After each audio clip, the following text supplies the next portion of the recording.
같이 기도하시겠습니다. 우리를 사랑하시는 거룩하시고 자비로우신 하늘에 계신 우리 아버지 하나님, 하나님을 멀리 떠나 죄 가운데 행하던 저희를 불쌍히 여기시고 사랑하시고 주 예수님께서 우리 대신 죽으시고 흘려주신 그 보배로운 피로 우리의 죄를 영원히 씻어주시고 아무 공로 없이 구원해 주셔서 하나님의 자녀로 삼아주시고 영원한 하나님 나라에 들어갈 수 있는 그 영광스러운 소망을 주신 그 모든 은혜를 인하여 감사와 찬송과 영광을 우리 아버지 하나님께만 돌립니다. 이 시간 주님의 보배로운 피로 구속함을 받은 저희들 주님 앞에 함께 모여서 말씀을 배우며 또 교제케 하신 것 감사합니다. 이 시간에도 주님이 우리 가운데 함께 계심을 믿습니다. 코로나 질병으로 인해서 함께 참여하지 못하고 각 가정에서 여러 곳에서 말씀을 듣는 모든 형제 자매들 가운데도 주님이 이 시간 함께 계시고 하나님의 은혜와 말씀과 사랑과 능력의 손길로 더욱 붙들어 주옵소서. 전국에 있는 우리 교회, 세계 많은 교회들, 여러 가지 어려운 가운데서도 믿음을 지키고 복음을 전하는 모든 형제 자매들 영육간에 지켜주시고 하나님의 은혜와 말씀으로 더욱 충만히 힘입혀 주셔서 어떠한 어려운 가운데서도 뒤로 물러가지 아니하고 담대히 하나님의 복음을 전파하고 주님 말씀 안에서 순종하는 삶을 살아갈 수 있도록 지켜주시고 인도해 주옵소서. 병중에 있는 사람에게 속히 건강을 회복시켜 주셔서 남은 생에 하나님의 뜻과 영광을 위해서 더욱 살 수 있는 기회를 주시고 마음에 연약한 자, 시험에 빠진 사람이 있으면 합당하신 은혜를 허락해 주시고 한 사람도 실족함이 없도록 자비로운 손길로 더욱 붙들어 주옵소서. 때를 따라 우리에게 필요한 은혜를 주시고 또 행할 길을 가르쳐 주시는 주님, 이 시간에도 우리에게 나타내시고자 원하시는 주님의 거룩하신 말씀, 주님의 뜻을 더욱 깨달아 알 수 있도록 인도해 주시옵소서. 우리 주 예수 그리스도의 이름으로 기도드렸습니다. 아멘. 준비하신 찬송해 주시겠습니다.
주께서 허락하신 당신께 그리스도의 사랑을 더욱 섬기며 이제 나도 세상에 전하리라. 당신을 사랑받기 위해 그리고 그 사랑 전하기 위해 주께서 택하시고 이 땅에 심으셨네. 또 하나의 열매를 바라시며 당신을 사랑받기 위해 그리고 그 사랑 전하기 위해 주께서 택하시고 이 땅에 심으셨네.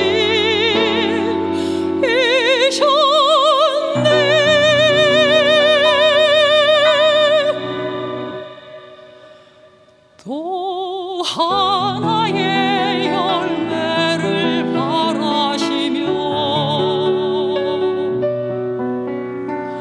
또 하나의 열매를 바라시며.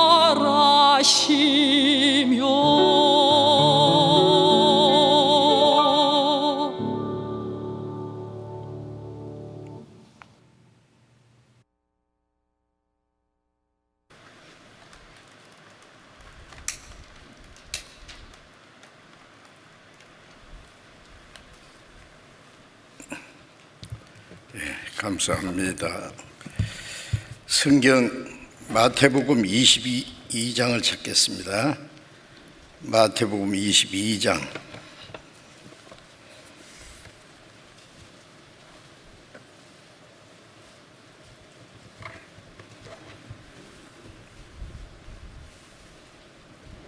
마태복음 22장 1절부터 14절까지 제가 읽겠습니다. 마태복음 22장 1절부터 14절까지 읽겠습니다.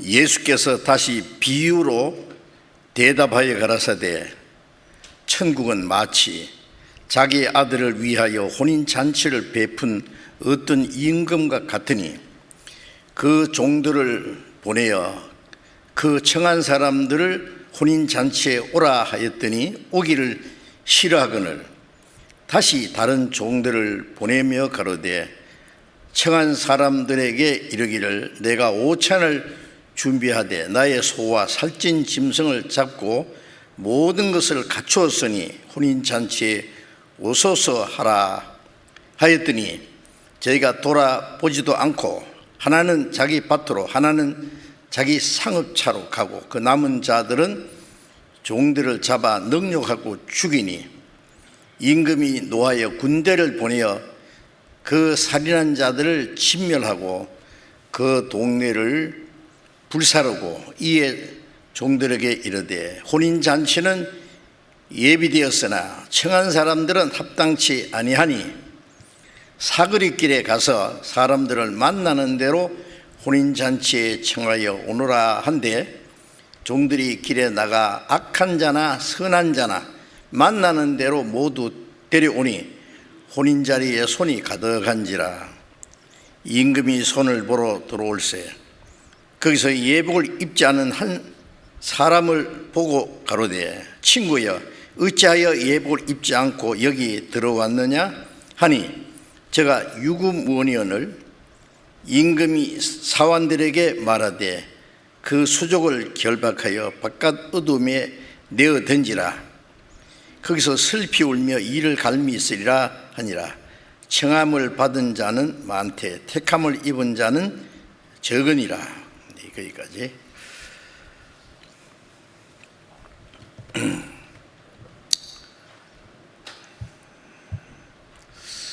우리 코로나 온역으로 인해서 너무나 오랫동안 자유롭게 교제하고 복음을 전하고 하지 못해서 마음이 좀 답답하고 또 피곤해져 있습니다. 그런 가운데서도 온라인을 이용해서 전도도 하고 상담도 하고 이 난리통에도 구원받은 사람들이 있다는 말씀들을 들었습니다. 우리나라뿐 아니라 세계적인 현상이니까 이제 그 환자들이 더 줄어들지는 않지만은 비대면으로 하던 것을 대면으로 소수의 사람들이 좀 모여서 집회하는 것을 허락해서 또 우리가 다시 이 대강당에 이렇게 모였습니다. 조금 더 오셔도 되는데 너무 걱정하셔서 그런지 두려워서 그런지 조금은 더 오셔도 괜찮으라고 생각을 합니다. 모이는 우리 장소가 있는 곳마다 모일 수 있으니까 이 대강당에도 너무 빈자리가 많아서 좀 허전합니다. 빨리 이 재앙이 끝나서 자유롭게 복음을 전하고 마지막 때 더 많은 영혼이 구원받는 역사가 나타나기를 우리 간절히 사모하고 기도합니다. 우리 수양관을 엄청나게 크게 지어놓고 한 번에 한 10,000명 이상의 사람이 모여서도 수양회를 할 수 있도록 학예 수양회는 7차례 이렇게 모여 수양회를 했는데 2년 동안 우리 그것을 하지 못하고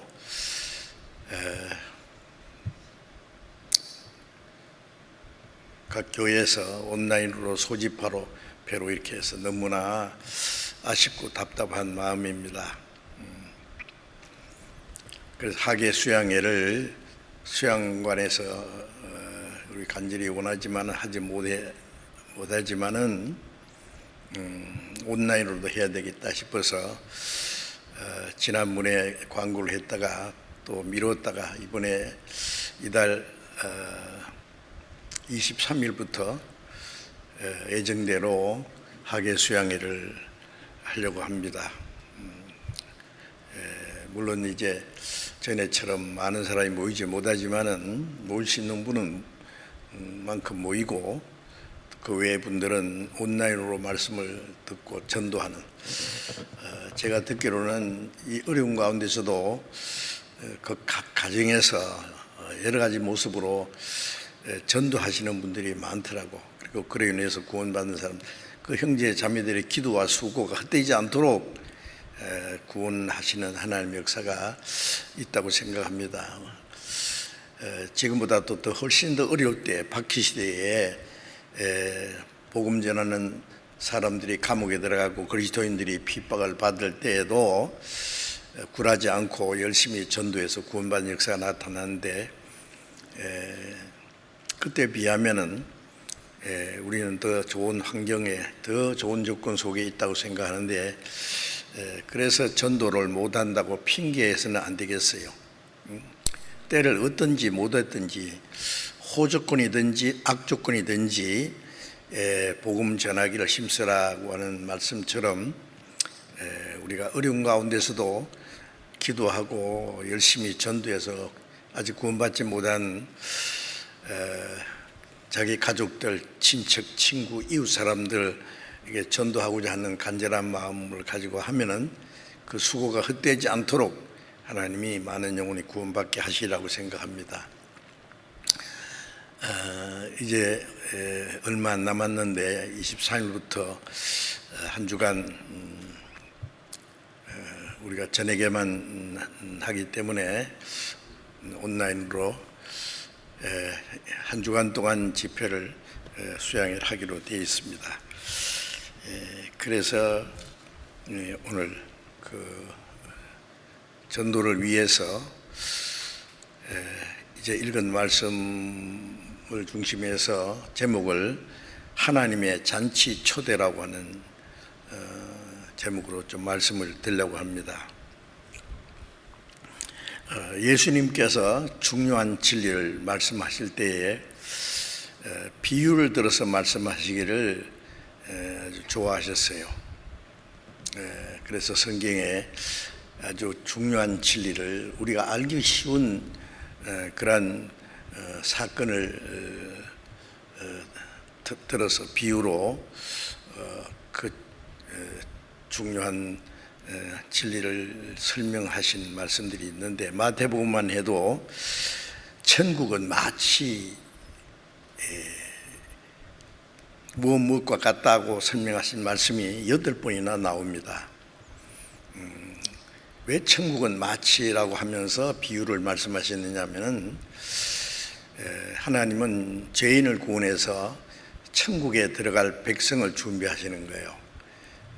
그래서 멸망받을 죄인, 하나님을 멀리 떠나 이르지 있는 죄인을 구원해서 천국 갈 백성이 되게 하는 일은 이와 같다라고 하면서 누구든지 알 수 있는 쉬운 비유를 들어서 말씀하셨습니다.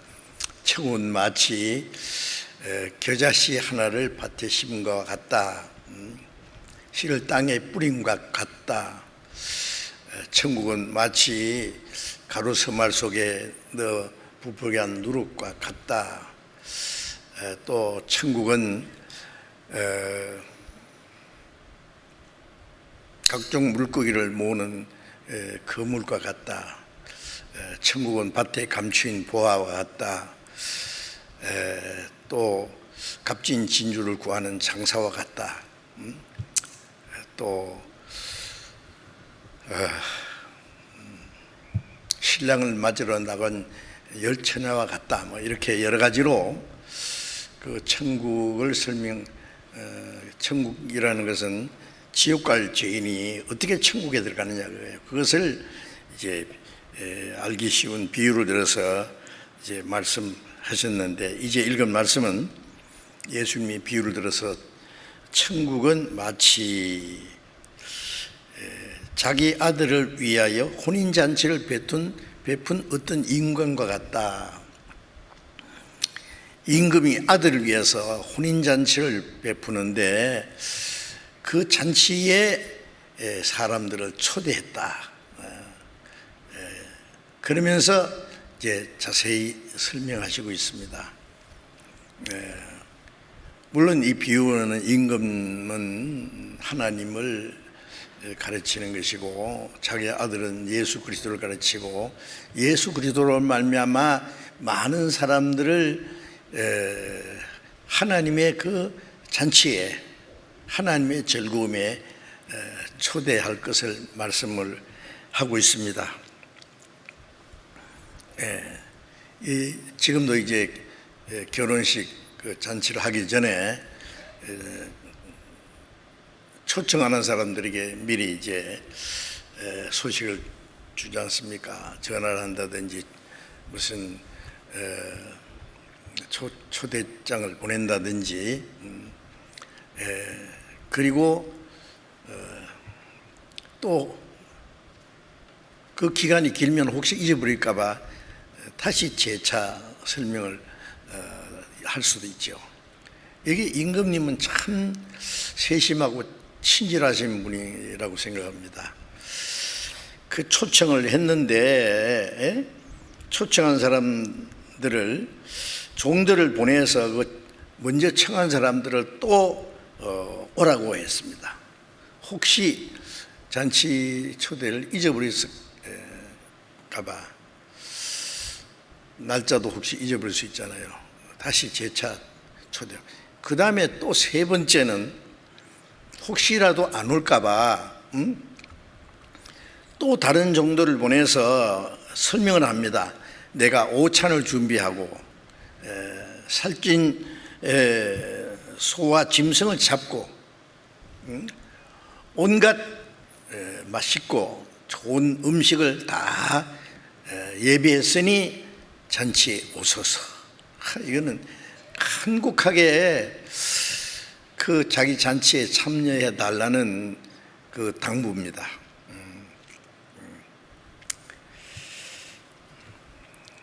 만일 우리가 그 대통령의 그 혼인잔치에 자기 아들을 위한 혼인잔치라든지 거기에 특별 초대장을 보냈다면 영광스럽게 생각하겠죠. 그죠? 그날을 기다릴 겁니다. 그리고 지금 뭐 대통령 몇 년짜리 대통령보다 옛날 임금이라고 하는 건 대단한 거예요. 임금의 그 잔치에 초대를 받았다는 것은 정말 그 놀라운 일입니다. 큰 영광입니다. 잔치 올 때에 뭐 부조 많이 가지고 오라 요즘처럼 뭐 그거 기대하지 않아요. 아무것도 기대하지 않습니다. 그냥 참석만 참여해서 마음껏 즐기 달라. 옛날 임금들이 잔치할 때는 뭐 하루 이틀도 아니고 한 7일간, 에스더서 1장에 보면은 파사왕 아하스 왕이 그 왕비를 위해서 혼인잔치 그 잔치를 할 때는요 7일간 그 큰 나라 안에 많은 백성들에게 막 전부 막 충분히 먹을 거 있는 풍성한 것을 대접하면서 아주 잔치를 하는 게 나옵니다. 그래서 이 하나님이 잔치를 베풀고 초대했는데 그 처음 초청을 받은 사람들이 있는데 그것이 하나님이 선택하신 이스라엘 민족입니다. 잘 아시죠? 이스라엘 민족을 하나님이 택했어요. 택한 목적은 그 구약 성경에 이스라엘 백성들에게 많은 말씀이 있지만은 최종적인 목적은 하나님이 자기의 독생자 예수 그리스도를 보내주셔서 우리 죄를 대속하고 우리 영혼을 구원해 주시고 우리에게 하나님의 생명과 평안과 기쁨과 영원한 천국을 주시기 위한 겁니다. 진짜 그것은 뭐 인간이 베푸는 잔치와는 전혀 다른 우리 영혼을 위해서 영원하고 영광스러운 그 소망을 위해서 생명을 주시기 위한 이 놀라운 잔치입니다. 그리고 이제 구약 성경에 보면은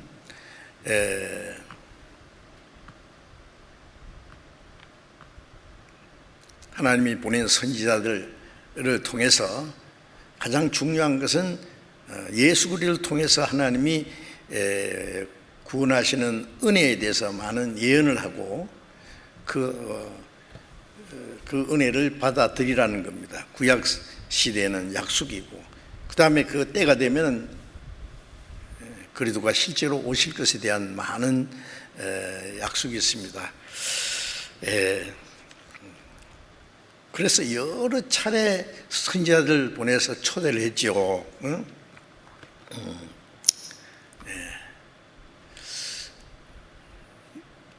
이스라엘뿐 아니라 마지막에는 온 세상 사람들을 하나님의 잔치에 초대한 말씀이 구약에도 있고 신약에도 많이 나와 있습니다.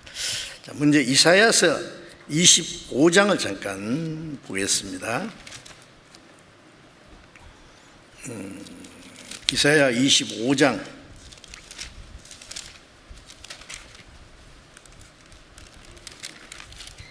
6절부터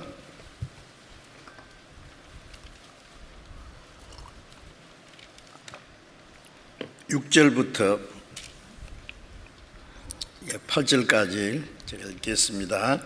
만군의 여호와께서 이 산에서 만민을 위하여 기름진 것과 오래 저장하였던 포도주로 연회를 베푸시리니 곧 골수가 가득한 기름진 것과 오래 저장하였던 맑은 포도주로 하실 것이며 또 이 산에서 모든 민족에 가리워진 면박과 열방의 그 모든 그 덮인 휘장을 제하시며 사망을 영원히 멸하실 것이라.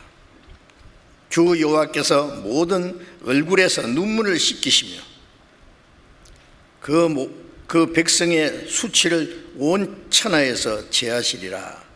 여호와께서 이같이 말씀하셨느니라. 참 놀라운 말씀입니다. 이세요. 이제는 이스라엘뿐 아니라 만민을 위하여 하나님이 그 연혜를 베푸신다. 오래 저장하였던 포도주 뭐예요? 창세전부터 하나님이 준비하신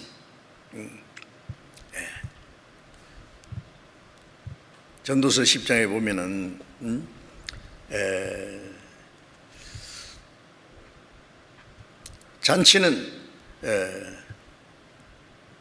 잔치는 즐거움을 위해서 베푸는 것이고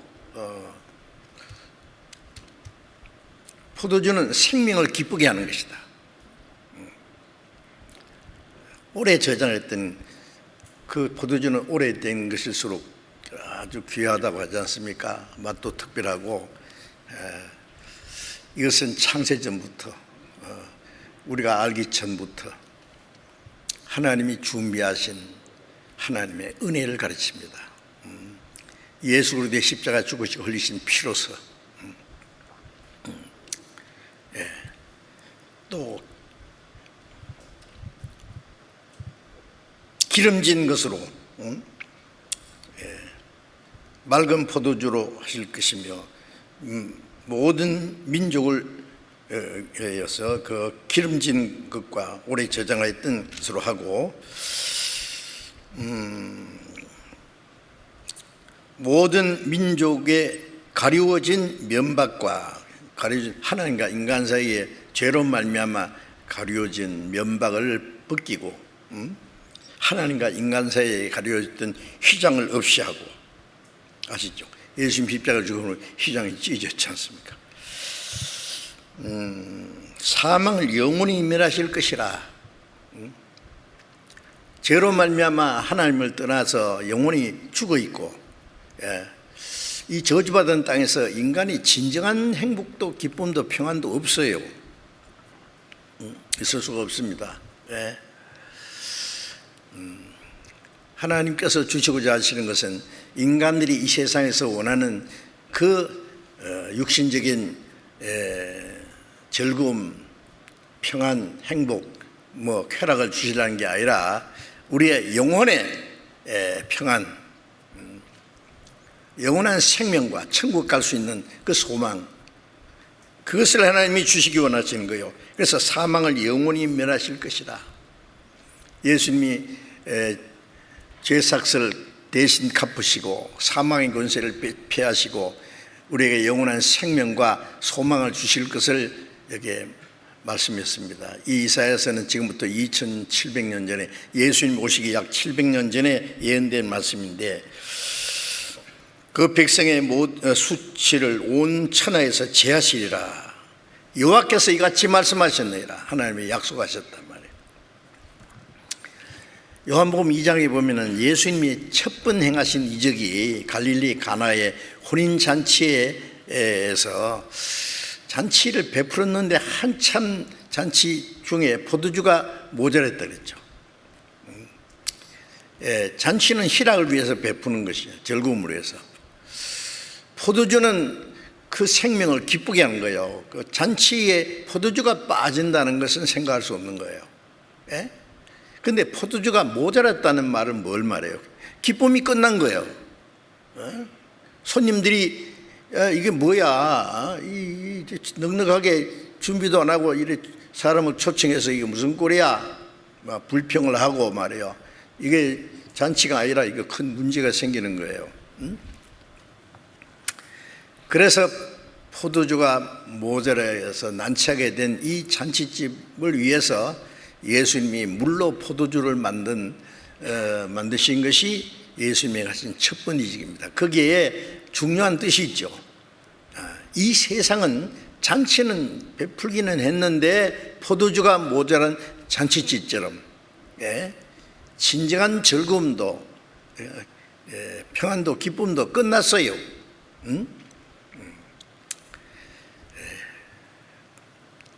그런데 예수님이 만드신 그 포도주는요,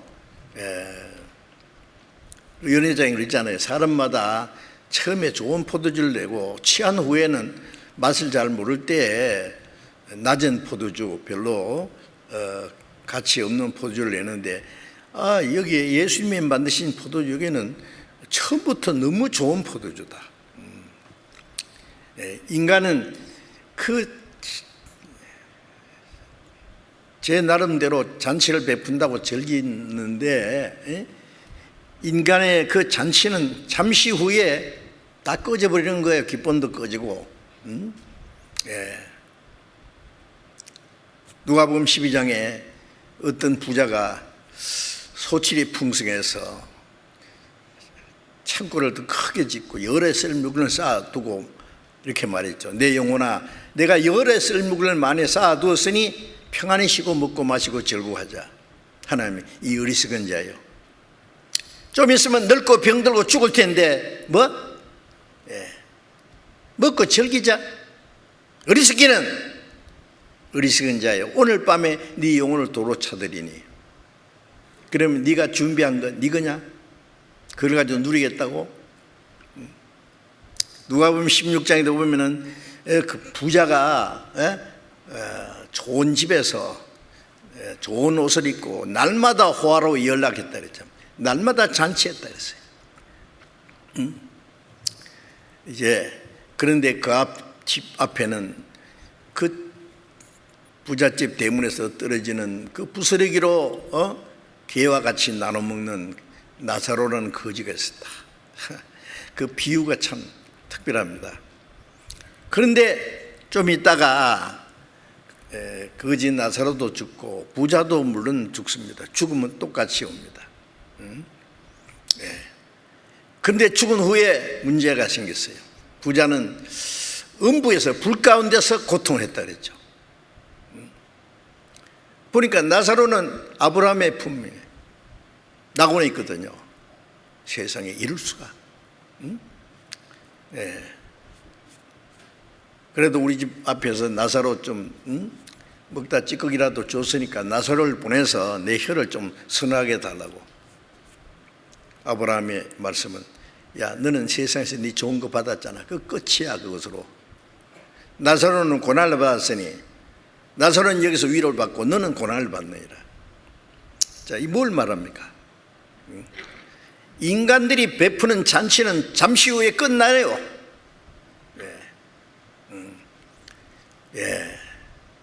아름다운 것도 좀 있으면 눈이 흐릿해지고, 아름다운 노래소리도 못 듣고, 맛있는 것도 모르고, 즐거운 것이 뭔고, 쾌락이 뭔고, 병들고 죽어가는, 그게 무슨 기쁨과 행복이 있겠어요?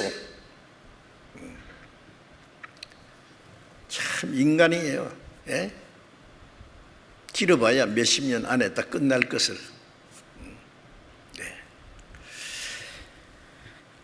그러나 하나님이 주시는 그 사람에게 주시고자 하시는 하나님의 잔치는 그런 잔치가 아닙니다. 악인에게는 평강이 없느니라. 죄 삭은 사망이다.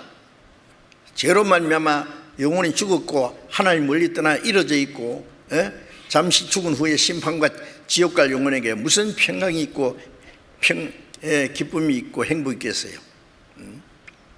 인간들은 죄로 말미암아 저주받은 땅을 아름답게 만들고, 과학을 발전시키고 문명을 발전시키고 예술을 발전시키고 오락을 발전시키고 점점 더 아름답게 재밌는 세상으로 만들어 놓고 즐기자 하지만은 참 어리석은 짓입니다. 하나님이 주시려는 것은 그런 것이 아니지요. 영원히 구원받아야 돼요. 사망을 영원히 멸하실 것이다. 죄가 사해져야 됩니다.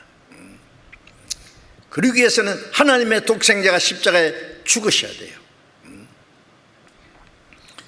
그래서 하나님이 베푸신 그 잔치는 우리는 구원받은 사람은 잘 알고 있습니다. 뭔지. 우리는 이미 그 잔치에 참여한 사람이기 때문에. 예?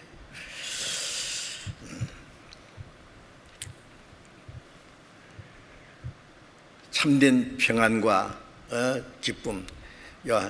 아까 그 암송하셨죠. 요한복음 14장 21절에 내 평안을 너에게 주노라. 내가 주는 평안은 세상이 주는 것 같지 않다. 세상이 주지도 못하고 뺏어가지도 못하는 평안. 요한복음 15장 11절에는 내 기쁨을 너희 안에 있어 너희 기쁨을 충만케 하라. 주님의 기쁨, 주님의 평안을 주시겠다고, 주님의 생명을 주시겠다고요.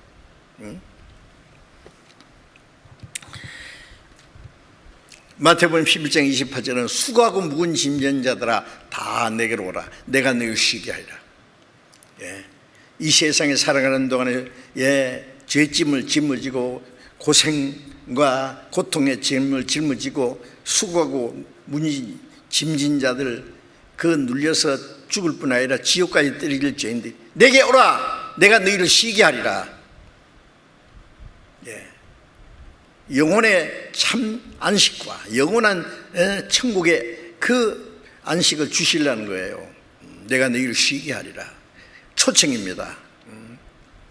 또 요한복음 7장 37절에는 누구든지 목마르거든 내게로 와서 마시라. 초청이잖아요. 목마르거든 내게 와서 마시라. 나를 믿는 자는 배에서 생수의 강이 흘러나리니. 배에서 생수의 강이 터진다. 요한복음 4장 14절에도 내가 주는 물을 먹는 자는 영원히 목마르지 않으니 그 배에서 영생하도록 솟아나는 샘물이 되리라. 야, 농담입니까? 사실입니다. 네. 이런 물은 목마를 먹어도 또 목마르고 좀 있으면 또 목마르고 몇 시간만 안 먹어도 막 목말라서 목이 마르면 죽을 지경이에요. 배고픔보다도 목마른 거 더 못 견딥니다.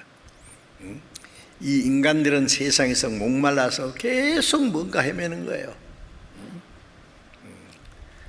이 물을 먹는 자는 다시 목마르다. 돈을 벌어봐도, 명예를 가져봐도, 지식을 얻어봐도, 권세를 잡아봐도, 노래를 불러봐도, 춤을 춰봐도 소용없습니다. 그는 좀 있으면 흩어가지고. 주님이 주시는 생명, 주님이 주시는 평안,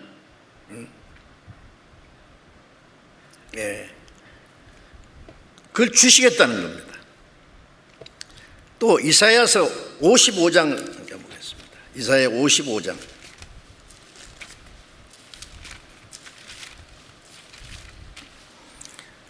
이사야 55장 1절부터 3절까지 제가 읽겠습니다. 이사야 55장 1절부터 3절까지. 너희 목마른 자들아 물러나오라. 돈 없는 자도 오라. 너희는 와서 사 먹되 돈 없이 값 없이 와서 포도주와 젖을 사라. 너희가 어찌하여 양식 아닌 것을 위하여 은을 달아주며 배부르게 못할 것을 위하여 수고하느냐. 나를 청종하라. 그리하면 너희가 좋은 것을 먹을 것이며 너희 마음이 기름진 것으로 즐거움을 얻을 것이라. 너희는 귀를 기울이고 내게 나와 들어라. 그리하면 너희 영혼이 살리라. 이것도 특별 소리입니다. 너희 목마른 자들아 물러나오라. 돈 없는 자도 와서 사 먹되 돈 없이 값 없이 와서 포도주와 젖을 사라. 거저 주겠다는 거예요. 그죠? 공짜로. 우리가 하나님의 선물을 돈 주고 살 수가 없다잖아요. 시몬이라는 사람이 베드로에게 돈을 가져와서 그 베드로가 가진 그 사도들이 가진 은사를 달라고 하니까 네가 하나님의 은혜를 돈 주고 살 줄 생각했으니 네가 네 은과 금과 함께 네가 망할지어다. 인간의 노력으로 어떤 공로로 돈으로도 얻을 수 없는 거예요. 하나님 거저 주시는 거예요. 거저 주시는 은혜. 그 주시는 은혜가 아니면 우리가 어떻게 구원을 받겠어요? 어떤 대가를 지불해야 되겠습니까? 아무도 자기가 스스로 대가를 지불할 사람은 없습니다. 네, 너희가 양식 아닌 것을 위하여 은을 달아주며 배부르게 못할 것을 위해서 수고하느냐. 이 세상에는 먹고 또 먹고 마시고 별짓 다 해봐도 그 진정한 양식이 아니에요. 그거는 많이면 먹을수록 빨리 죽는 거예요. 뭐.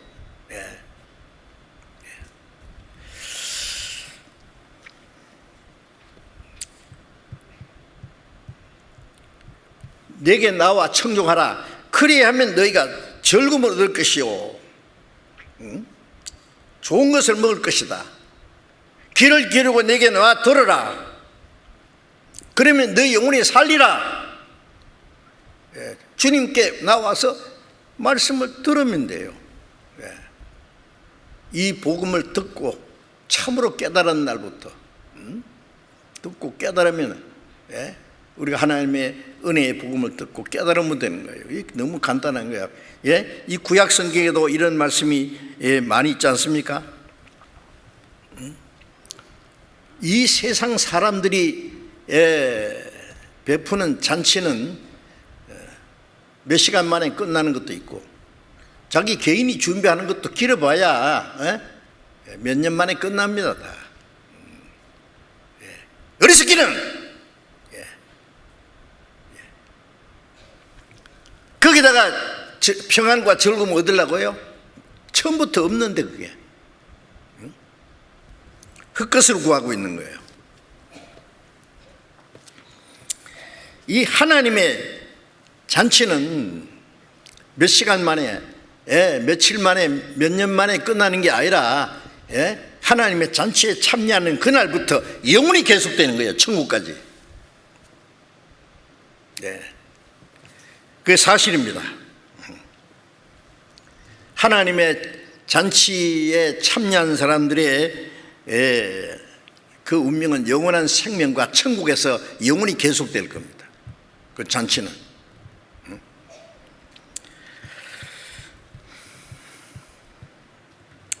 영원한 운명, 이 세상에도 참된 기쁨과 평안을 누리고 영원한 하나님 나라에 가서도 하나님과 함께 영원히 기뻐할 겁니다.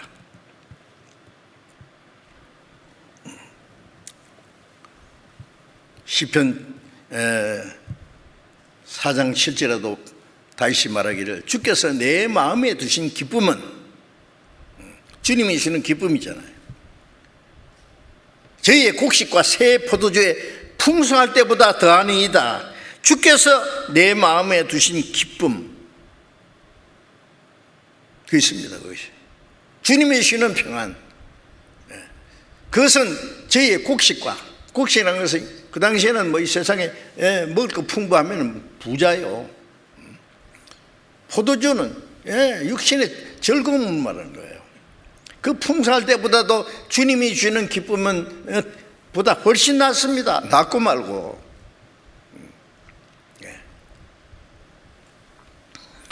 잠언 15장 15절에 보면은 고난을 받는 자는 그날이 다 험악하다. 그러나 마음이 즐거운 자는 항상 잔치하느니라. 이 세상에요, 고난 중에 사는 사람들은 다 험악합니다. 가난해서 고난받는 사람, 부자지만은 고민이 있는 사람, 초라한 집에서 초라한 음식 먹고 초라한 의복 입고 외로워하고 슬퍼하는 사람이나 좋은 음식 먹고 비단 이불 일도 듣고 자고 좋은 집에 살면서 마음에 괴로워하는 것이나 괴로우면 다 같은 거예요.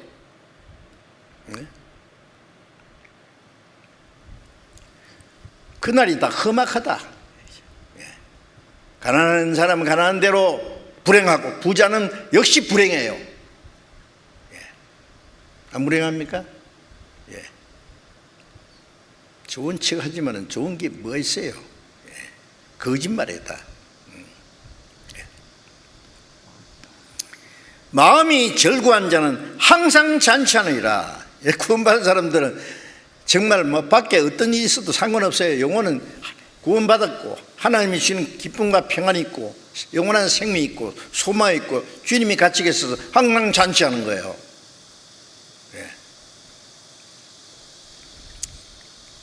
사실입니다. 그것이 이 하나님의 잔치.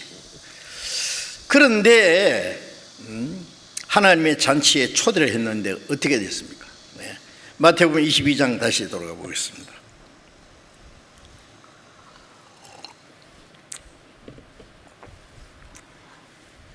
22장 3절 그 종들을 보내어 그 청한 사람들을 혼인잔치에 오라 하였더니 오기를 싫어하거늘 다시 다른 종들을 보내며 가로되 청한 사람들에게 이르기를 내가 오찬을 준비하되 나의 소와 살찐 짐승을 잡고 모든 것 갖추었으니 혼인잔치에 오소서 하라 했더니 청한 사람들에게 종들을 보내서 오라고 했더니 오기를 싫어한다. 별론데요? 안 갔네요. 그래서 이제 또 가서 설명을 하는 거예요. 이제. 이 보통 잔치가 아니고 특별한 잔치니까 살찐 소를 잡고 모든 것을 다 갖추었으니 임금님 잔치인데 뭐 혼인잔치에 오소서 간곡한 초청입니다.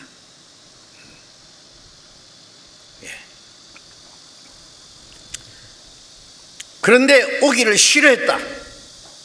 이게 참 문제입니다. 임금님 잔치 초대를 거절한 거예요. 예레미야 25장을 잠깐 성경을 열심히 찾아보겠습니다. 예레미야 25장 14절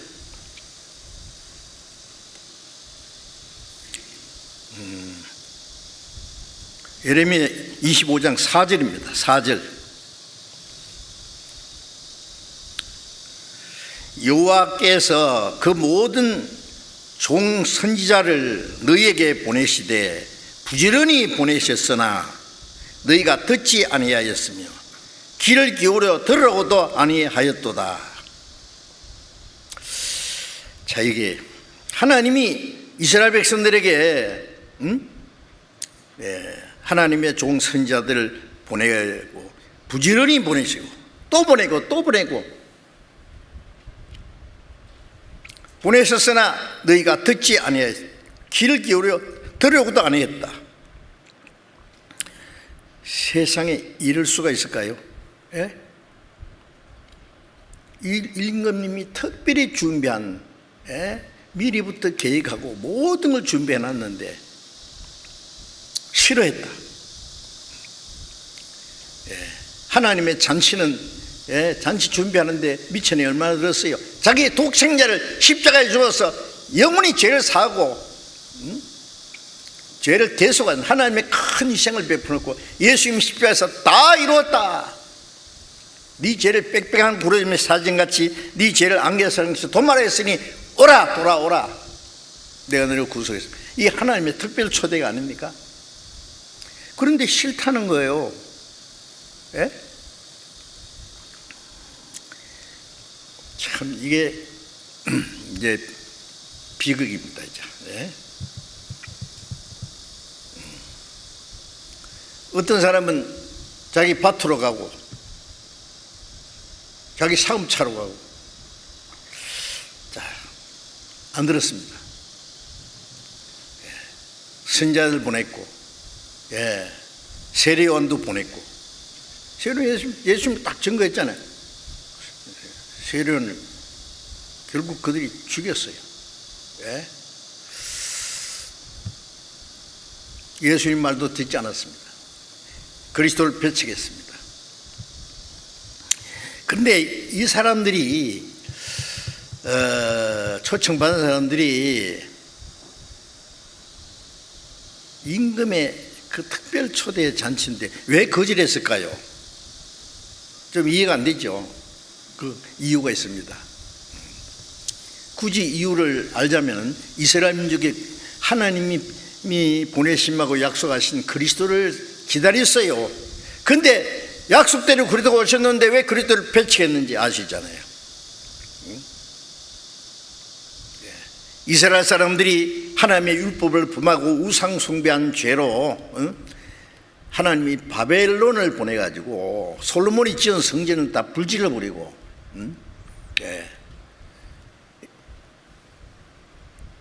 예루살렘의 시드기야 왕의 눈을 빼서 쇠고랑이 채가지고 바벨론을 끌고 가고 70년 동안 이스라엘 민족을 몽땅 잡아서 바벨론 포로 끌어가고 70년 후에 돌아오게 하려는 약속도 돌아오기는 했지만은 그때부터 바벨론, 페르시아, 헬라, 로마, 바벨론에 의해서 이스라엘 민족이 멸망된 기원전 586년부터 예수님 오실 때까지 600년이라는 긴 기간 동안에 강대국에 짓밟히며 식민지 국가로 고통을 받고 있었습니다. 그래도 그들은 하나님을 믿고 하나님의 약속하신 메시아 그리스도를 간절히 기다렸어요. 그런데 그 그리스도에 대한 그 오해가 있었어요. 뭐냐? 그리고 오시면 로마를 정복하고 이스라엘 독립시켜주고 이스라엘 중심에서 지상에 그리스도의 왕국을 이룰 거라고 기대했어요. 물론 구약 성경에 하나님의 그런 약속이 있어요. 그러나 그보다도 먼저는 이스라엘의 회복이 중요한 것이 아니라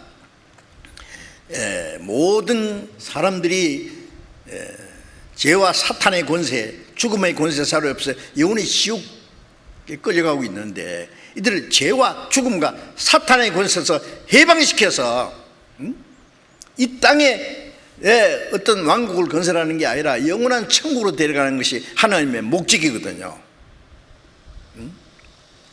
복음이 온 세계에 전파된 후에 마지막에 가서 잠깐 동안 이스라엘의 회복이 있어요. 우리는 그거 잘 알고 있어요. 그런데 이스라엘 사람들은 오로지 현실적인 거, 민족적인 거, 육신적인 거, 그 문제를 해결해 주는 600년간 강대국을 짓밟혔기 때문에 그들의 육신적인 그 간절히 원하는 것은 이스라엘 독립이었습니다. 로마가 가장 강력하게 이스라엘 통치하고 있을 때 그리스도가 오시면 로마를 정복하고 이스라엘 독립시켜주고 지상에 그리스도의 왕국을 이룰 거라고 그것을 간절히 사모한 나머지 자기들이 영혼을 구원하고자 하시는 하나님의 계획은 깜빡 까먹은 거예요. 예수님이 오셔서 죽은 자라 살리고 문둥 병자를 깨끗게 하고 소경을 뚫게 하고 과거에 누구도 행하지 못한 기적을 행하시면서 내가 그리스도라는 것을 말씀하셨습니다. 이스라엘 사람들은 어떻게 했어요? 야, 저런 능력 있는 분은 로마를 정복하는 건 문제도 없을 텐데 도대체 저분이 뭐 로마를 정복하겠다든지 독립하겠다 시켜주겠다든지 한마디도 말씀이 없다. 더 이상 기다릴 수 없다. 그래서 요한복음 6장에 보면 예수님이 5,000명의 떡을 만들어 나누실 때 이스라엘 사람들은 막 구름대처럼 예수님 따라다니면서 예수님을 잡아서 억지로 임금을 삼으려 했다 했잖아요. 더 이상 기다릴 수 없다. 예수님을 앞세워서 로마를 향해서 한번 혁명을 일으키라고, 독립운동을 일으키라고. 예수님이 로마 정복하려면 뭐 당장 박살낼 수 있잖아요. 다윗이 주변에 있는 나라를 다 정복하고 통일을 이뤘듯이 예수님이 그리스도가 다윗의 자손으로 썼으니까 로마를 정복하고 그리스도의 왕국을 이룰 거라고 기대한 거예요. 그런데 예수님이 오셔서 로마를 정복하고 이스라엘 독립시켜주면 십자가는 누가 죽어요? 예수님이 십자가에 죽으시지 않으면 아무도 구원을 못 받는 거예요. 천국 갈 백성이 다 준비된 후에 마지막에 이스라엘 왕국이 잠깐 한번 세워지는 거예요. 그런데 이스라엘 백성들이 그걸 몰랐습니다. 성경에 얼마든지 있는데 그들의 눈이 가려졌어요. 오로지 눈에 보이는 거, 현실적인 거, 물질적인 거, 육신적인 거, 그것만 추구했기 때문에 그것이 이스라엘 백성들이 그리스도를 배척한 원인입니다. 그래서 지금도 하나님이 온 세상 사람들에게 믿을 수 있는 말씀을 주시고 구원받을 수 있는 복음을 주시고 복음이 예루살렘부터 땅까지 전파되고 오래 참고 기다리시는데, 근데 사람들이 회개합니까? 안 하잖아요. 복음을 믿습니까? 예, 믿는 사람은 소수고 안 믿습니다. 아무리 해도 안 믿습니다. 이유가 뭐예요? 이스라엘 민족이 그리스도를 배척한 것과 같아요. 누가복음 14장을 잠깐 보겠습니다.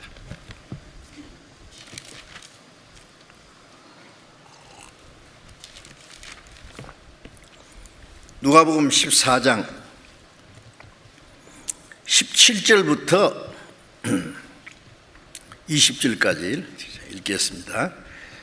누가복음 14장 17절부터 20절까지.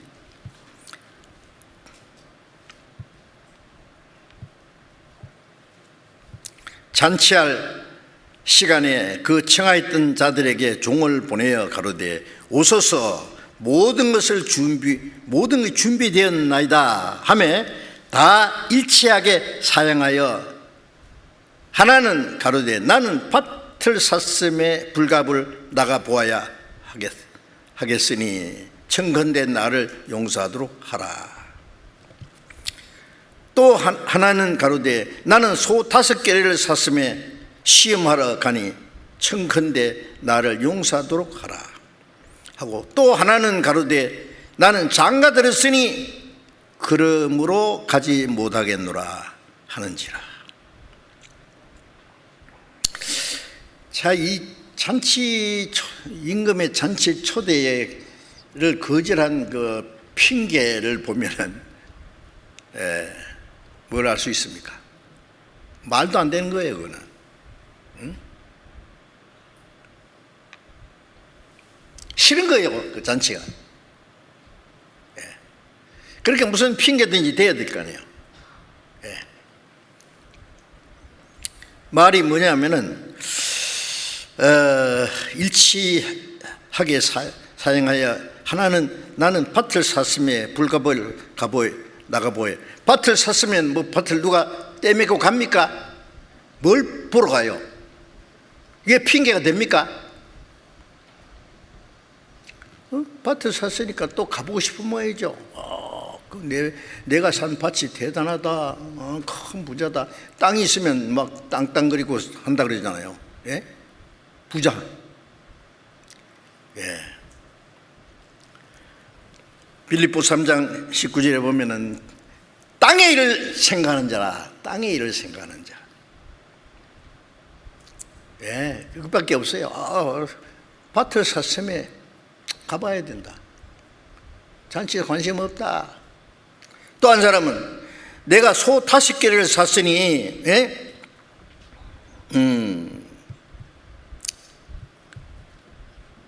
시험하러 가야 된다.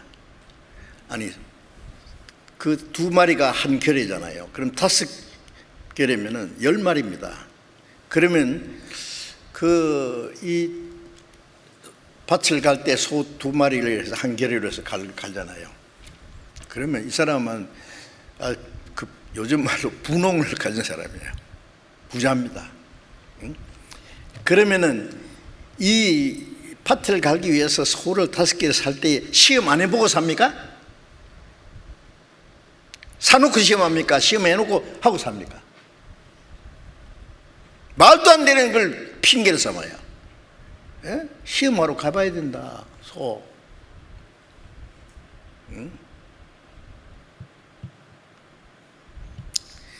요즘 말로 나는 사업에 너무 바빠가지고 뭐 나 할 일이 너무 많아서 그 뭐 하나님이고 영혼이고 뭐 천국이고 그거 생각할 시간 없어. 응? 미안해. 아무리 간청해도 안 돼요. 소용없어.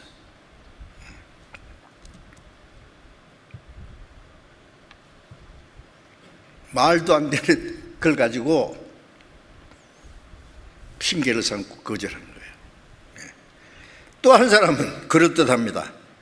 나는 장가 들었으니 그러므로 가지 못하겠다. 장가 들은 지가 얼마 되냐면 신혼이에요. 신혼 기분을 깰 수가 없어.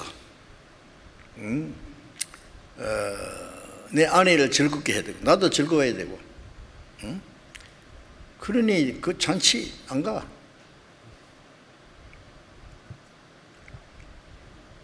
육신의 쾌락입니다. 뭐 이래저래 못 믿어요.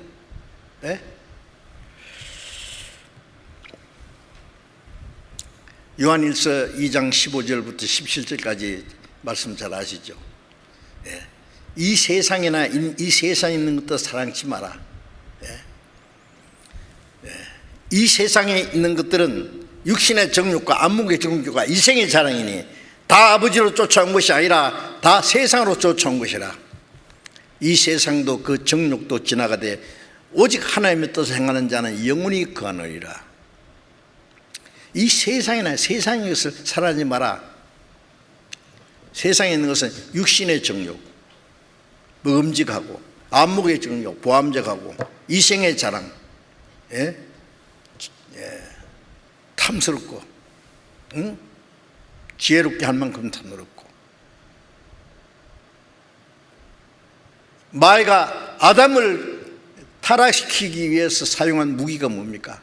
선악과 먹어봐. 눈이 밝아지고 지혜가 생기고 하나님처럼 된다니까.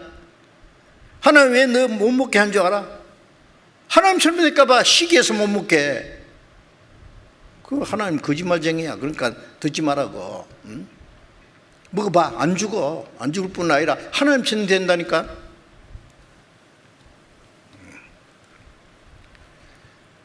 그 마귀의 그 유혹에 넘어졌잖아요. 지금도 마귀는 똑같이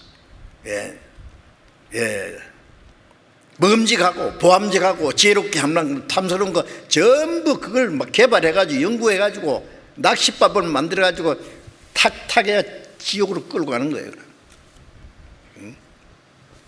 이 세상의 육신의 정욕과 안목의 정죄가 이생의 자랑, 그 마귀가 만들어낸 낚싯밥이고 거기에 걸리면 지옥으로 끌려갑니다. 불쌍한 참 인간들.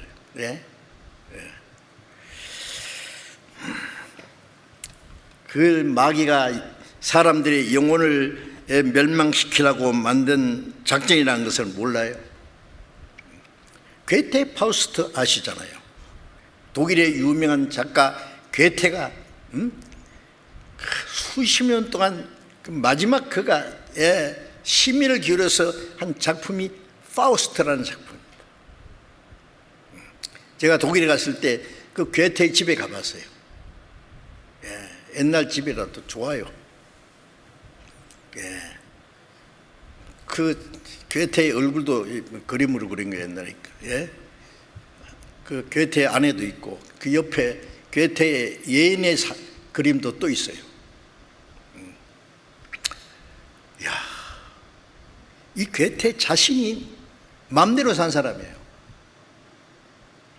그런데 왜 그 작품을 만들어냈을까? 제가 그 괴테 파우스트가 뭔가 싶어가지고요, 책이 3권이나 되더라고요. 아이고, 봐도 모르겠어요. 뭐가 뭔지. 복잡해. 그래도 길을 쓰고 대강 읽었어요.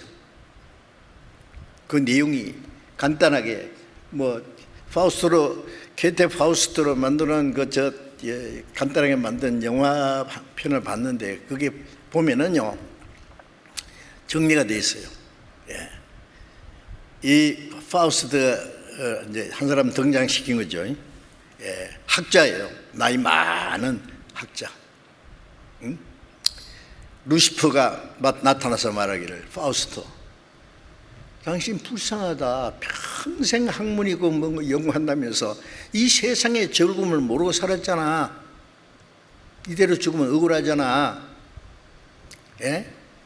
내 말 들으면은 당신 하고 싶은 것, 인생에 즐기고 하는 거 다 줄게.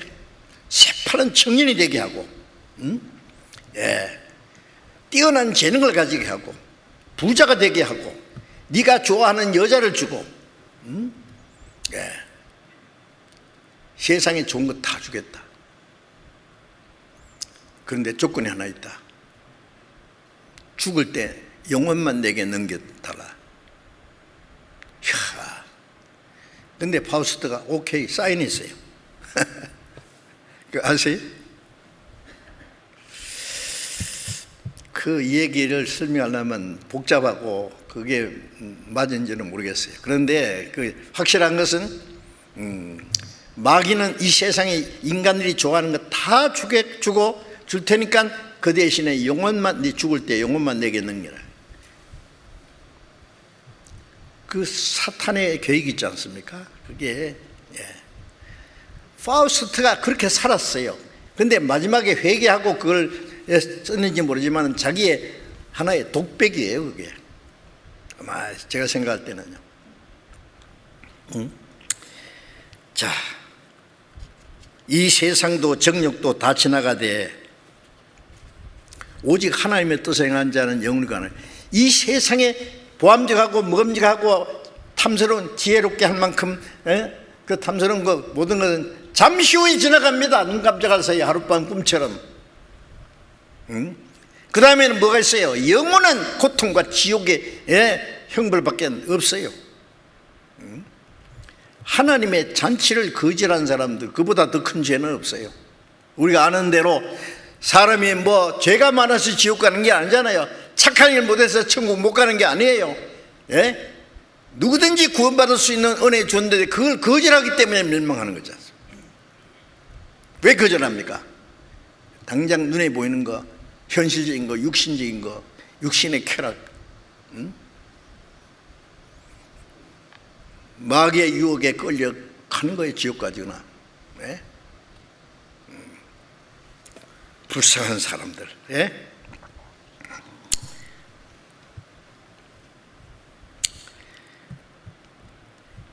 하나님의 뜻을 행한 자는 영원히 가는. 하나님의 뜻이 뭐예요?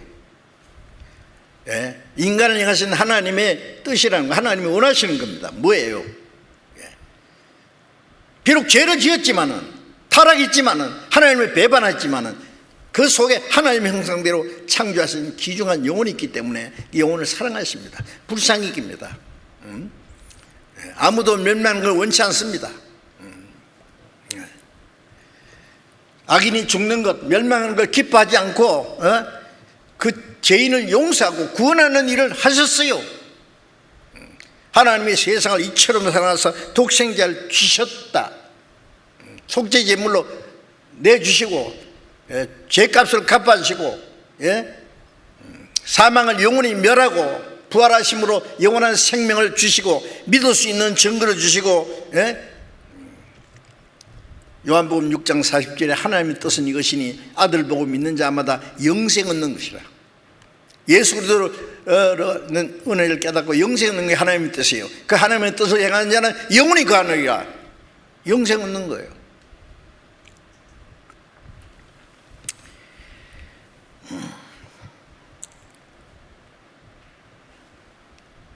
그런데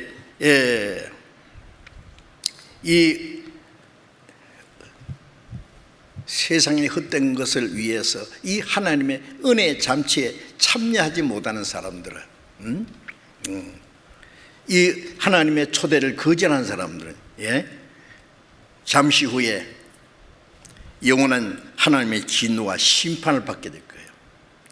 잠시 후에 자기에게 주어진 이 하나님의 놀라운 초대, 하나님의 은혜의 초대를 거절한 것에 대해서 영원히 후회하고 통곡하고 고통을 받을 겁니다. 슬피 울며 일을 간다는 게 뭐예요? 예?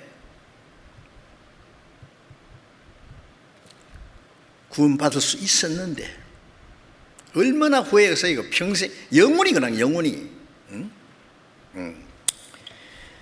인간이 만들어 놓은 잔치는 거짓입니다. 잠시 후에 없어질 것들입니다. 내일 죽을 테니 먹고 마시자. 죽은 후에 끝입니까?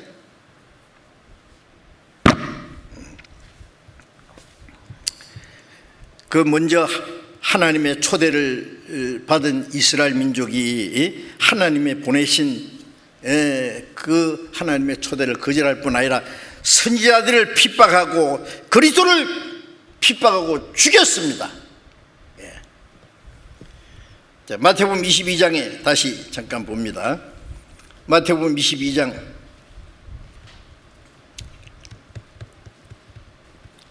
7절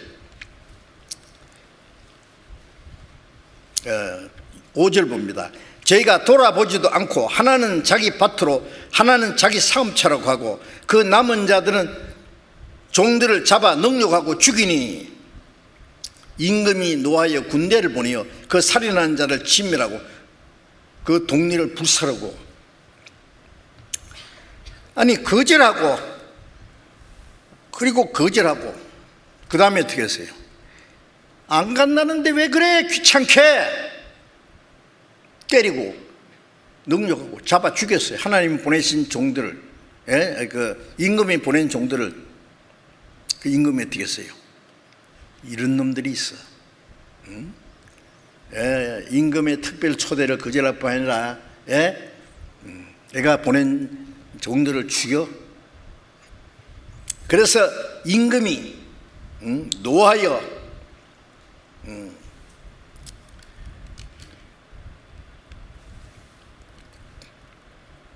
군대를 보내어 그 살인한 자를 치밀하고 동리를 불살렸다. 자, 이 말씀 참 무서운 말씀이에요. 이번에는 종들을 보낸 것이 아니라 군대를 보냈어요. 구약 시대의 선지자들 보내고 세례요한을 보내고 예수님을 그리스도를 보냈는데 그들이 핍박하고 죽였어요. 사도들을 보냈는데 사도들 죽이고 핍박했습니다. 복음을 전하는 사도들을 죽였어요. 어떻게 했어요? 하나님이 첫 번 초대를 거절하고 그리스도를 대적하고 죽인 그 사람들에게 하나님이 로마 군대를 동원해가지고 로마 군대를 동원했습니다. 서기 70년에 로마 타시드 대장이 군대를 끄고 예루살렘을 침공해 와서 예루살렘 성전을 불질러 버리고 유대인 110만 명을 무자비하게 죽였습니다. 유대인들이 이스라엘 땅에 사는 걸 허락하지 않고 전 세계 다 쫓아내버렸습니다. 예수님이 이 말씀하신 대로 살인하는 자를 진멸하고 동리를 불사르고 철저히 멸망한 거예요. 이 세상에서 유일하게 받은 이스라엘 민족, 하나님의 특별한 초대와 은혜를 받은 이스라엘 민족이 그리스도를 배척함으로 이 세상에서 가장 비참한 역사를 가진 민족입니다. 그때부터 1900년이라는 긴 기간 동안에 알지 않습니까? 유대인들이 얼마나 죽었는지.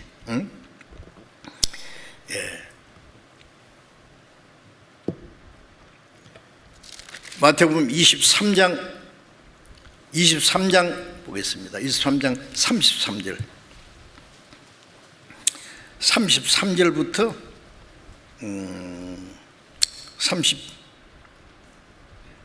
38절까지 제가 천천히 읽겠습니다. 23장 33절부터 뱀들아 독사의 새끼들아 너희가 어떻게 지옥의 판결을 피하겠니? 그러므로 내가 너희에게 선자들과 지혜 있는 자들과 서기관들을 보내며 너희가 그 중에서 들어는 죽이고 십자가에 못 박고 그 중에 들어는 너희 회당에서 채찍질하고 이 동네에서 저 동네로 구박하리라. 그러므로 의인 아벨의 피로부터 성전과 제단 사이에서 너희가 죽인 바가레의 아들 사가랴의 피까지 땅 위에 흘린 의로운 피가 다 너희에게 돌아가리라. 내가 진실로 너희에게 이르노니 이것이 다 이 세대에게 돌아가리라. 예루살렘아 예루살렘아 선지자를 죽이고 네게 파송된 자를 돌로 치는 자들, 암탉이 그 새끼를 날개 아래 모음같이 내가 너희 잔일을 모으리한 일이 몇 번이냐. 그러나 너희가 원치 아니하였도다. 보라, 너희 집이 황폐하여 버린 바 되리라. 이런 말씀이 많이 있죠. 구약에도 있고 신약에도 있고. 선지자를 죽이고 네게 파송된 자를 돌로 치는 자들. 이 모든 피값이 이 세대에 돌아가리라. 유대인들은요, 빌라도는 예수님 죄 없는 줄 알고, 죄 없는 사람 어떻게 십자가 죽이라고 했냐? 나는 아니다. 손을 씻으면서 이 죄 없는 사람 죽이는 피값을 너희들이 받으라. 유대인들이 좋습니다. 그 피값을 우리와 우리 자손에게 돌리지어다. 우리와, 그러니까 당대부터 우리 자손에게 1900년간 그대로 됐잖아요.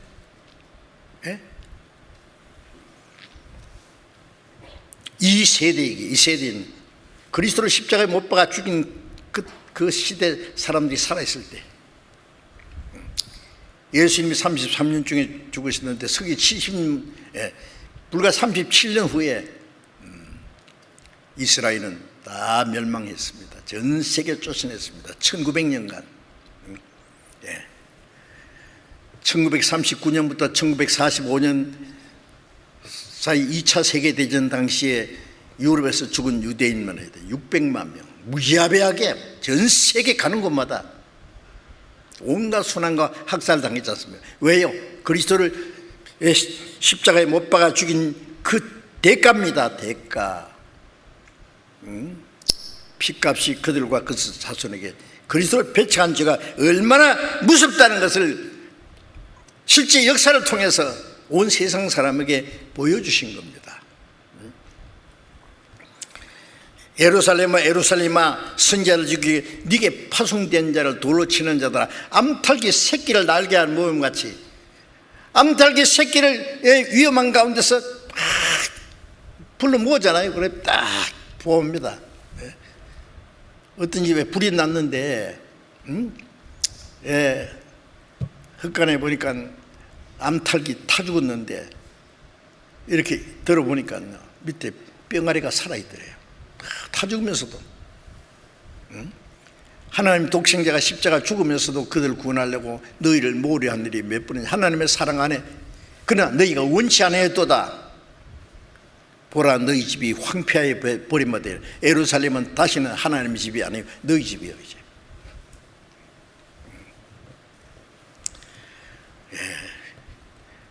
그리스도를 배척하는 죄, 하나님의 은혜를 배척하는 죄, 회개하지 않는 그 죄는 용서받을 길이 없습니다.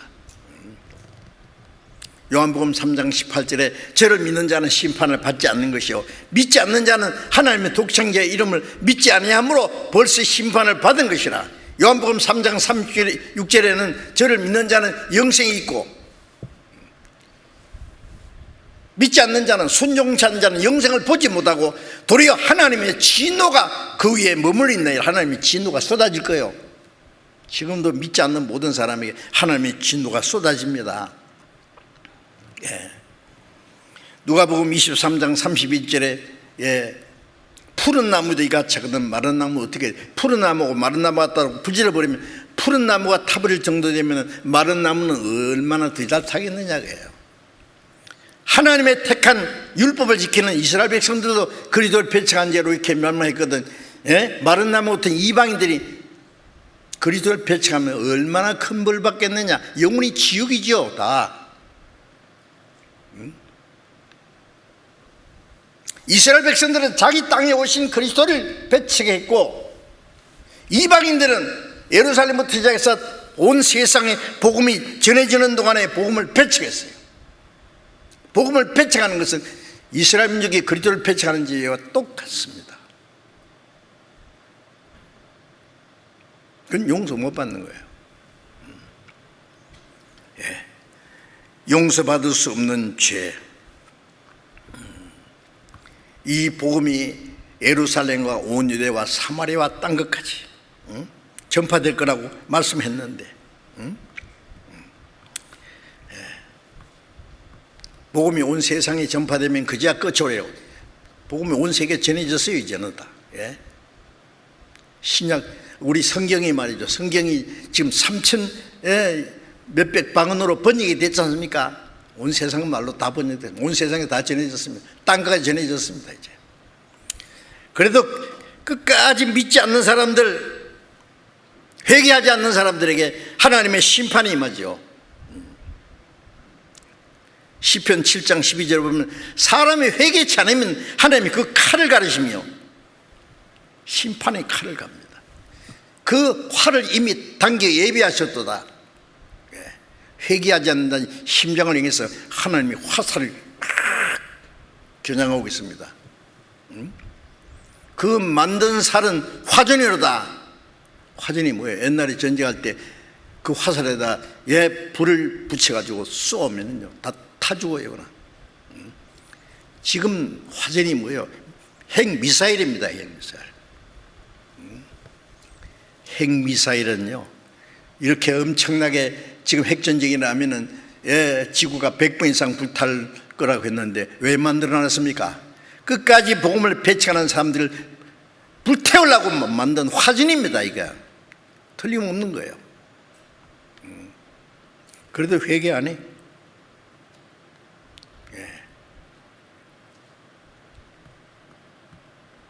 회개하지 않는 그녀는 용서 못 받습니다. 회개한다는 건 자기가 철저히 죄인 걸 깨닫고 하나님 은혜를 받아들인 거예요. 하나님께 품에 돌아오는 거예요. 이제 잠깐 마태복음 22장에 잠깐 다시 보겠습니다. 22장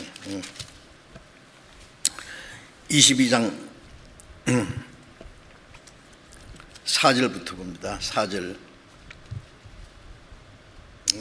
5절부터 보겠습니다. 저희가 돌아보지도 않고 하나는 자기 밭으로 하나는 자기 사무차로 가고 그 남은 자들은 종들을 잡아 능욕하고 죽이니 임금이 노아의 군대를 보내어 그 살인한 자를 진멸하고 동리를 불사르고 이에 종들에게 이르되 혼인잔치는 예비되었으나 청한 사람들은 합당치 아니하니 사거리길에 가서 사람을 만나는 대로 혼인잔치에 청하여 오너라 한데 종들이 길에 나가 악한 자나 선한 자나 만나는 대로 모두 데려오니 혼인자리에 손이 가득한지라.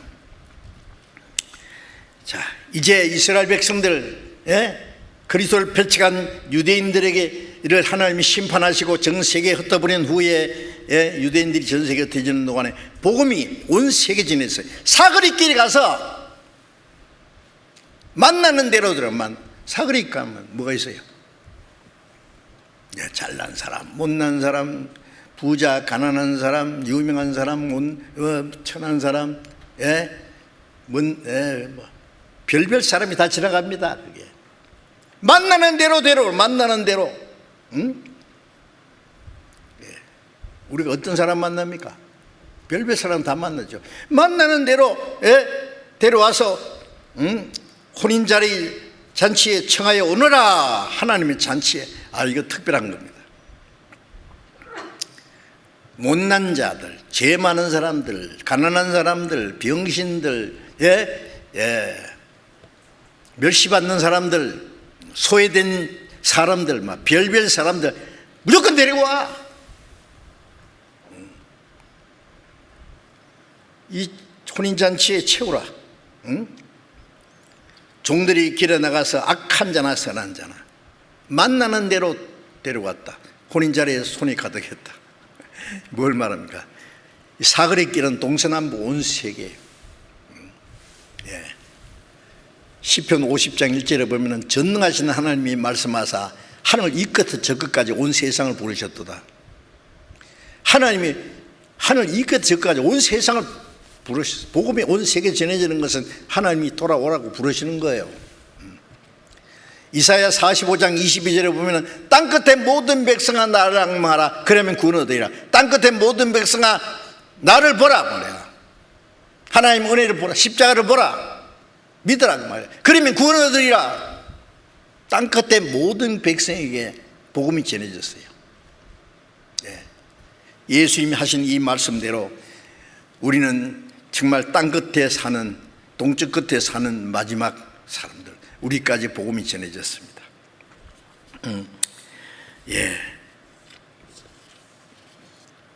자, 성경 한 곳에 더 보여야 되겠습니다. 누가복음 14장. 누가복음 14장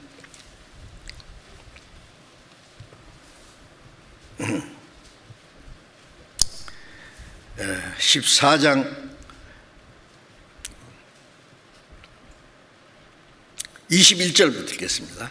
종이 돌아와 주인에게 그대로 구하니 이에 집 주인이 노하여 그 종에게 이르되 빨리 시내의 거리와 골목으로 나가서 가난한 자들과 병신들과 소경들과 저는 자들을 데려오라 하니라.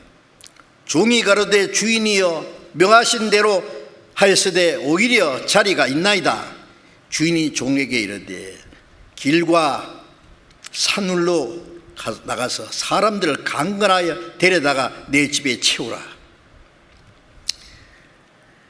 명한 대로 했는데 아직도 자리가 남았습니다. 그래, 그러면 저기 길목 골목마다 가고 산울로 가서 사람들을 강건하여 데려다가 내 집에 강건하여. 우리가 전도할 때 믿고 싶으면 믿고 말고 싶으면 말고 이렇게 합니까? 강건합니다. 간절히 권합니다. 응? 자, 이제 우리 먼저 구원받은 우리는 어떻게 해야 돼요? 응? 아직도 하나님의 초대가 무엇인지 알지 못하는 사람들에게 간절히 복음을 전해야 됩니다. 강건해서 이 복음을 듣도록 하나님의 잔치 초대에 참여하도록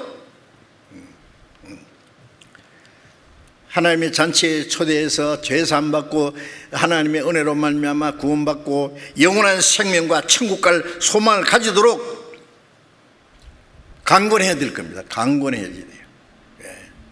우리도 먼저 구원받을 때 가만히 생각하면 내가 스스로 원해서 받았다든지 머리가 좋아서 받았다든지 착해서 구원받는 그런 사람 없어요. 먼저 구원받은 사람이 간절히 기도하고 간청했기 때문에 말씀을 듣게 되고 결국 깨달아서 구원받게 됐습니다. 우리 먼저 구원받은 사람이 그들을 간절히 복음을 전하지 않으면 구원을 받을 수가 없어요. 히브리서 2장 3절에 보면 이같이 큰 구원을 등한힘이 어찌 피하라. 우리가 구원받고 나면 이같이 구원보다 더 큰 건 없잖아요. 우리가 구원 안 받았으면 어쩔 뻔했어요. 정말 저도 문득 내가 구원 안 받았으면 어떻게 될 뻔했나 정말로 아찔해요.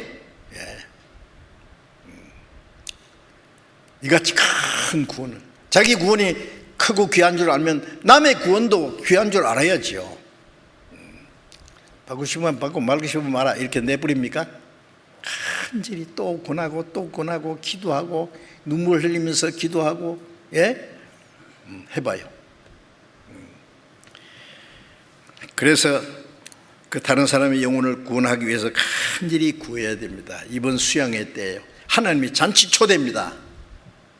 모든 것을 갖추었으니 오소서. 하나님의 은혜로 준비됐습니다. 당신을 위해서 하나님의 사랑과 하나님의 은혜와 영혼이 구원받을 수 있는 모든 하나님의 은혜가 준비됐으니까 오십시오. 와서 들어보십시오. 귀를 기울이고 들으면 너희 영혼이 살리라. 나는 하늘에서 내려온 산떡이니 사람이 이 떡을 먹으면 영생하리라. 예수님이 하늘에서 내려온 생명의 떡이지 않습니까? 떡.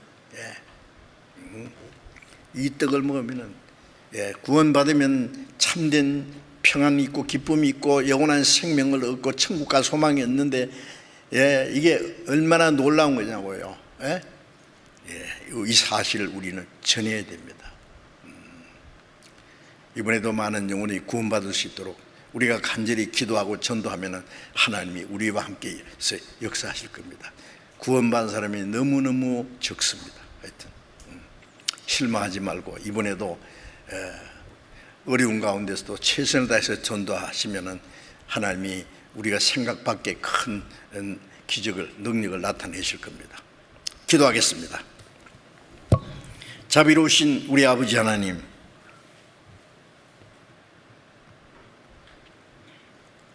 멀지 않아 하나님의 은혜 시대가 끝나고 이 땅에 하나님의 진노와 심판이 임할 그날이 너무나 가까운 이 마지막 때에 우리가 하나님의 은혜를 깨닫고 구원받게 해주신 것 감사합니다. 복음이 온 세계에 전해지고 하나님의 진노와 심판의 날이 임했지만은 아직 구원받지 못한 불쌍한 영혼들이 너무너무 많습니다. 주님, 우리에게 주신 이 놀라운 하나님의 은혜, 이 복음을 우리의 아직 구원받지 못한 가족들, 친척들, 친구, 이웃, 불쌍한 영혼들에게 전해서 많은 영혼이 구원받는 하나님의 큰 역사가 일어나게 해 주시옵소서. 이번 예정된 학예 수양일 때도 많은 영혼이 구원받게 해 주시옵소서. 비록 온라인으로 어려운 방법으로 전도하지만 그 가운데서도 하나님이 역사하셔서 말씀 사모하는 영혼들 많이 세워주시고 우리가 간절히 기도하고 전도하는 가운데 이번에도 많은 영혼이 구원받음으로 하나님 아버지께 큰 기쁨과 영광이 되게 해 주시옵소서. 그리고 이 코로나 질병이 속히 끝나서 자유롭게 복음 전하고 하나님의 큰 역사를 이룰 수 있는 마지막 기회를 우리에게 허락해 주시옵소서. 우리 주 예수님 이름으로 기도드렸습니다. 아멘.